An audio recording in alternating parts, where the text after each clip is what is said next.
As coalition forces get deeper entrenched in the Libyan campaign, France is fearing retaliation on home soil. It's already upped security with armed soldiers patrolling the streets. The government says it's to prevent terrorism, but as Daniel Bushell discovers, it's feared it's just one step closer to a police state.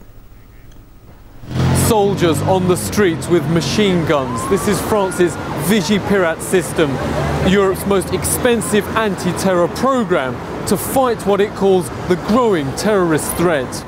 The government claims troops make the public feel safer, but that's not what people think. They look a little bit dangerous. They can use the force another way if they like. It's a bit frightening with guns. Premier François Fillon says troops are required because France bombing Libya threatens a terror attack at home. You'll now find soldiers at shops, tourist sites, government buildings, train stations, airports, schools and churches. But experts say the system doesn't even work. The main feature of terrorism is that it's impossible to foresee. Vigipirate's real target is not to catch terrorists, says one investigator, but to monitor the public.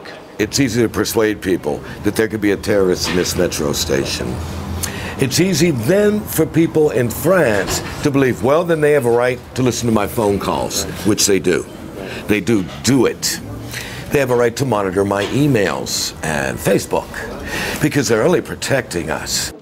Troops are only the visible part. Authorities can now read people's emails under a law passed quietly in February. President Sarkozy also signed a bill for police to tap phones without getting judges' authorization. To justify the invasion of people's privacy, says one author, Sarkozy makes France's 6 million Arabs a scapegoat. He has to make them afraid, thinking that there is an Arab with a bomb here down or down the bed. The government recently branded Muslims a problem and banned the Muslim full-face veil. Some already mock the ban and what they see as an Arab witch hunt by going out in veils and miniskirts. There's also the large cost.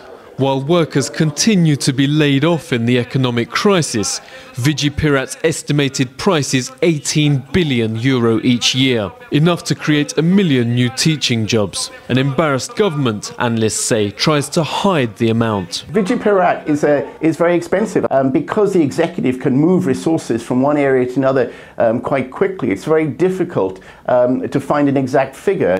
Critics like Michel Colon have dubbed the Vigipirate system Vichipirate. Vichy was France's fascist regime in the Second World War. It spied and informed on people and targeted ethnic minorities. The French government today stands accused of doing the same to its own citizens. Daniel Bushell, RT, Paris.